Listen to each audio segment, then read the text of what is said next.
So we have another one, which is this 30 to 35 for the Australian creative writers. There's the Marten Bequest Travelling Scholarship, which will give you $50,000 for those aged 21 to 35, paid quarterly in instalments over 2 years. It offers the chance for writers to explore, study, and develop their artistic gifts through travelling interstate or overseas. So there's like just a whole, I think you get more into like the fellowships and scholarships and things like that once you get into this wider bracket, but there's still this last bracket of things that you can apply for in your 30s. So copyright agency Frank Moorhouse Fellowship, it's for 18 to 35, $10,000 to develop a new work of fiction. And then we've got Express Media is a national organisation providing support and development opportunities for young Australian writers, for those under 30s. It's got a 12-week program. And within Express Media, they also have a lot of other different things, such as the Cat Musket Fellowship, which gives $5,000 to a gender diverse recipient, and Left to Right is workshops and things like this for playwrights as well, which is something we haven't delved too deep in, but there are different opportunities for those playwrights and writers. And we've got WhyNot, which is 16 to 35 years. And they've got their 30. Is it 30? I feel like it's 30. Let me Google. Shall we have a look? Yes, have a look. It'd be awful if I didn't know. I think... whereabouts would it be? Let me just have a look. See, here's why you got to really go into the like submission guidelines. Am I between the ages of 16 and 30? Yeah. So it is 30. That was me. What is the? Because the creative residency would be the same then. So you can be 16. Yes. That's so cool. A bit of behind the I guess we probably haven't explained it. WhyNot is a platform that is run sort of through the YMCA Australia, which is a youth organisation in Australia and around the world. YMCA is around the world. So that's probably the focus on 16 to 30. Yeah. Oh, that's super cool. I'm glad you caught that because that's good. Don't worry. Because I've been editing the submission guidelines like recently. That's okay. Is it 30 or is it 35? I'm like, what have I written down? Oh, no, you are right. Okay, and then we've got the Emerging Writers Festival, and the Emerging Writers Festival also partners with Hachette's the Rochelle Prize, which is cool. So the winner receives $10,000 in prize money donated by Hachette Australia and a year's mentoring with one of Australia's publishers, which is pretty cool. And it just says open to any Australian citizen or resident aged 18 or older who has not had their work published by a commercial publishing house. Works of adult fiction or adult narrative nonfiction are accepted. Poetry, plays, picture books, practical nonfiction, or works of children are not eligible. Okay, so I will put more of this in the information sort of things. But so yeah, so those are just some other different things for under 30s. Yeah. And then I've also got No, I was going to say, it's such a good list. Thanks. I'm slowly finding stuff. It's hard to find things sometimes, like even when they're like, oh, this competition is available, and then you go to the links to find the competition and it's like, yeah, this stopped 10 years ago, but thanks for looking. Yeah, there is some stuff that it just drops off, which is sad. But I guess it's the way of the world. But yeah, I mean, this is a great list. All that stuff, like a lot of it is ongoing. And yeah, I mean, and there's so much out there. That's why it makes it so hard to find stuff, I feel. Yeah, and then so hard to know like which is the right place for my work, or yeah, that's it. Which ones are worthwhile pursuing? Yeah. And it just all depends on you and what you're looking for and things like that. And there's also, I've got a list that I will definitely share of all the different states writing centres, which are pretty incredible. And that's for everyone. Just like we have the Queensland Writers Centre, and they do so many workshops, and it's not that expensive to go and just like talk to them and be a part of all these workshops and their Writing Friday events and all the different events and things like that they put on, which is pretty cool. So yeah, I think that's everything. Did you have anything else you... God, no, we covered so much. It's really good. What a resource we've created. But no, it's really good, and you know, definitely sign up to your local writing centre. I'm part of the Queensland Writers Centre. It's really cool. Check out your literary festivals. There's usually one in each state. I know if you're regional, there's one that runs, if you're in regional Queensland, there's one that runs around Dalby, which is really cool. There's a poetry festival that runs in Alice Springs. Like, don't feel like because you're not based in... Don't feel like because you're not based in capital cities that you're not that you're then excluded. There's certainly opportunities out there, and get writing, get submitting. New year, new writing goals. Hit some of these things. That's right. We're gonna smash it this year, guys. No, it'll be good. We got this. Oh, it'll be amazing. And good luck to you with everything you're doing. It's pretty incredible, like all the editing for WhyNot, and just honestly every single person I talk to about you, I'm like, oh, I have this friend, they're in WhyNot. It's basically exactly what happened with you and I with Maddie Blissett and everything like that. And they're like, oh, Jaime Colley. I'm like, yeah, of course you know her. She's not special. It's so incredible. You just know everyone. And it's so wonderful that I've gotten to meet you and get to know you, and the things that you've done for writing as well is really amazing. Like, I remember first coming to uni, and there was like the first like QT literary salon I attended.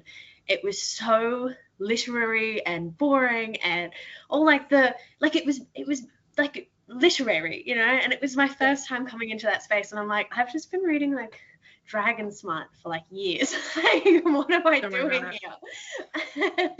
and then you read your piece, and I was like, oh, this is great. It's technically like perfect and lyrically beautiful and poetic, but it has this feeling to it. I feel something, like it has this emotion and everything to it, which I think is so amazing. And I think you ended up publishing that one in Scratch That. It was like, let me see if I can find it. Leave Her in the Deep End? Leave Her in the Deep End. Such a good piece. It's like got this eerie creepiness to it, but it's so good, and you can take things from it, and yeah. Talk about this girl and she gets drowned by like a million Christmas beetles. But it was a story I wrote. Stop singing my praises, Joe. Oh my god. Stop. But that piece, I loved writing it. I wrote it.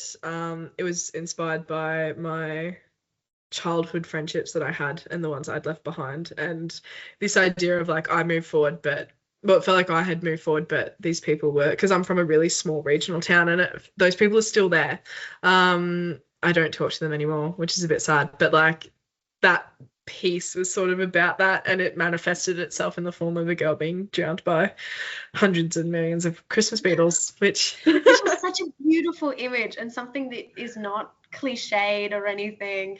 It was just remember you reading that piece and being like, yes, she is what I want my writing to go to. None of this like other stuff. I want that, like this technical perfection with this poetic lyricalness, but just the story was so good. Joe. Like, you are an incredible writer. Like, you don't get just to sing my praise. I get to sing yours too. Like, you are phenomenal, and I feel so lucky that I've met you, and I think you're making the most of all the opportunities that are coming your way, and I think you'll go far.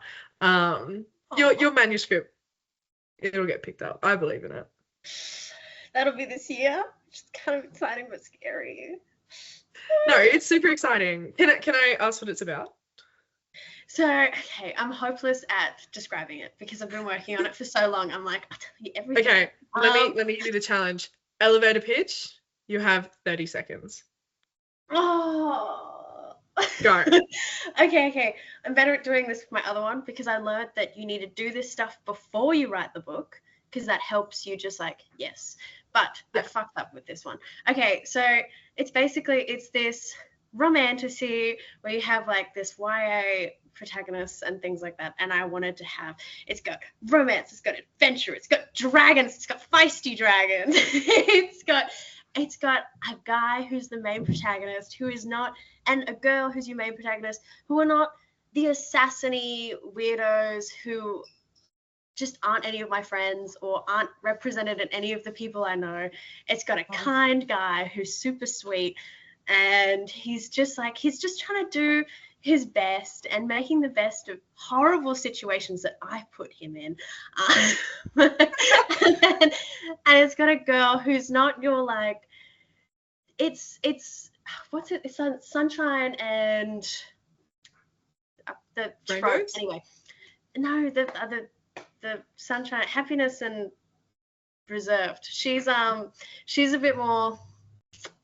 Not she's a bit cautious of everything, which is how I feel women sort of are when they're meeting a strange man for the first time. You know, a bit more like, hang on, I will not go with you to this weird place you want to take me. I've known you for 2 minutes. What do you mean we're suddenly fated to save the world? I don't think so. No, thank you.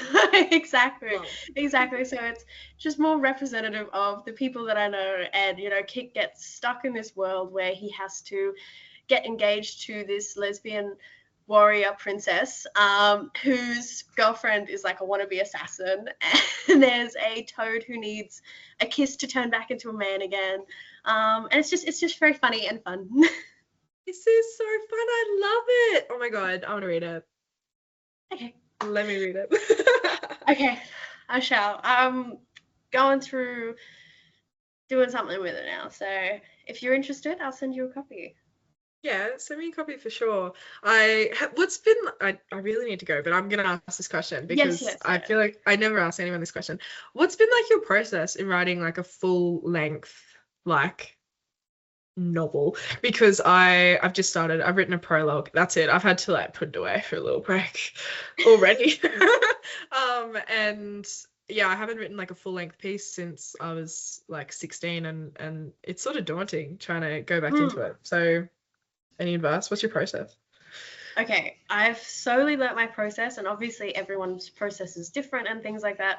But as I said before, get your elevator pitch and like what you want beforehand, sort of thing. Like write that for yourself. Like, why would you be interested in this novel, sort of thing? What is your elevator pitch? Because that way you can write that really well and have that sorted. Because otherwise, once you've worked on the whole book, you can't sort of like sum it up again. Like you're like, but I've just expanded it. I need to like, so and you can, but it's easier to get those bulk things first. Like basically write your cover letter is what I think, sort of thing. That way you have this rough idea.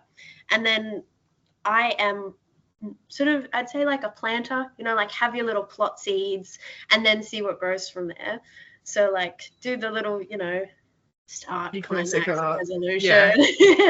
You know, have that sort of mapped out a bit. And then I think it's just a matter of sitting down and writing it out. Like do NaNoWriMo, sit down for November, write it out, or choose a month and use the software to like help program and get that out. Because the other struggling thing is too, as writers, you're constantly developing your craft. And so you'll write this prologue and then you'll leave it for a month and you'll be a better writer and you'll go back to it and you'll just keep fixing it. You need to like write it and start immediately on the next thing. And then once you finish the book, then you're a better writer and you can go back and edit it all together rather than editing it constantly. Yeah. My brain is like, remember, the first draft is terrible, right? But just write the first draft. Just like, get it that's out. way better than not having written it. Do you want to hear my elevator pitch? Yes, I do. It's about mermaids. That's fine. Oh, yeah, mine's about sirens. Love! See, we were meant to talk today. Yeah, so it's about like this it's based like this little teeny tiny island, and things like fairies and mermaids are real. But Yeah. and it's basically this idea that these drowned women are cursed. If they drown, they become these mermaids, and they can come to shore once a month and for one whole night, but if they don't return to the sea by morning, they'll pretty much dissolve to sea foam. And the only way that they can then stay as like mermaids, not mermaids, as like people, and have their legs and live on land and all this stuff, and basically come back to the life that they were cursed to leave behind, is to like sacrifice a heart to the ocean. It's basically to like the sea witch. And so this whole plot is like this boy and this girl like fall in love, and they're trying to find a way to basically not kill each other in order to be together. That's the plot, basically. They go out and they kill other people. Could happen yet. No, I think that I believe in them. They will find some way to do this. I believe. Yeah. I'm so keen to read that. That sounds amazing. Thanks. I can send you the prologue if you want. That's all I got. I would love that. Yeah, thanks. Anyway, sweet. Well, I will I should let you go. jump off. Yeah, but thank you so much for having me today. This was excellent.